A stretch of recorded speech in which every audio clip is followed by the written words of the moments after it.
Hi, my name is Austin Harrington. I'm the creator of Call Center Simulator. Um, this sprint has been interesting. We're making great progress on our movement system, so I wanted to give you an update on where we're at, what our movement system is, and where we're going with it, as well as the work that I've personally been working on, kind of what specifically our programmers have been working on for this sprint, because that is movement specific. So our movement works uh, in two major categories. There's local movement and global movement. Local movement is traditional room scale VR. That means being able to walk around in your immediate play space.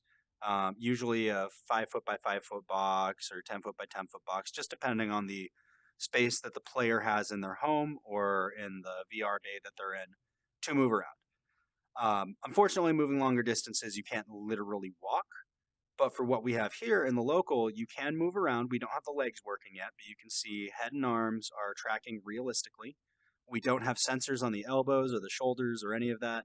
So we're having to look at the relative positions of the controllers and the head mounted display and then extrapolate what the player might look like.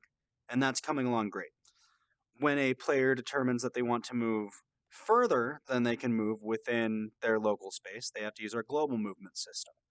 So let me get into the engine and I'll kind of explain what that is. So this is a white box of one of our environments. This is a white box I did. This is something I've been working on so that we could kind of have a play space for our movement prototype. Um, the way our movement works is using nodes. A node is a position a player may move. They can't move everywhere. They can move to where these transparent green boxes are. These are movement nodes. They're determined by places the player can use cover. If a player is here, he has cover. If a player is in here, he has cover. She has a cover, and so on and so forth. We don't want players getting caught out in the open. We have something similar to a teleportation system in VR. Teleportation systems are pretty common. The player holds down a button, points to a location, releases the button, and the player model and camera snap to that location. Very simple. We are trying to create a more persistent solution for movement in VR that uses that same concept. The nice thing about teleportation is it doesn't make people sick. So um, we are adding an animation and creating movement nodes to kind of regulate where players can go. So let's say this is where a player is standing. They are in attached to this movement node. They can move around this small area, but they can't go much further than that without using the global movement system. So they determine they want to move further. They want to go to this space. The player will point their controller at this movement node and highlight it. However, we decide to represent that visually. There will be a visual representation for the user interface.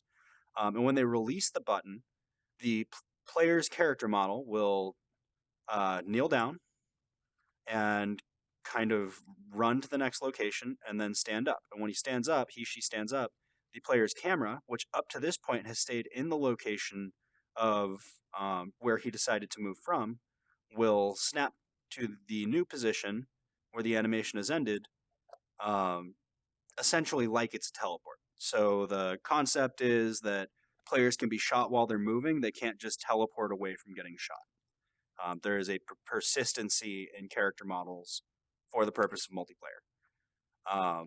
We do not have this working yet. We are getting there. We've got an animation. We've got the camera unsnapping from the player. We just need to get the camera snapping back to the player at the end of the animation. So we're getting there. We should have that soon. Our programmers are hard at work. And the specific visual elements are coming along. The designers are still trying to decide what we want, but it's coming along great. Movement is very close. We'll have this prototype done well before the end of SIP1, probably within the next week or two. So I look forward to giving you an update in the future. This is Austin Harrington signing out.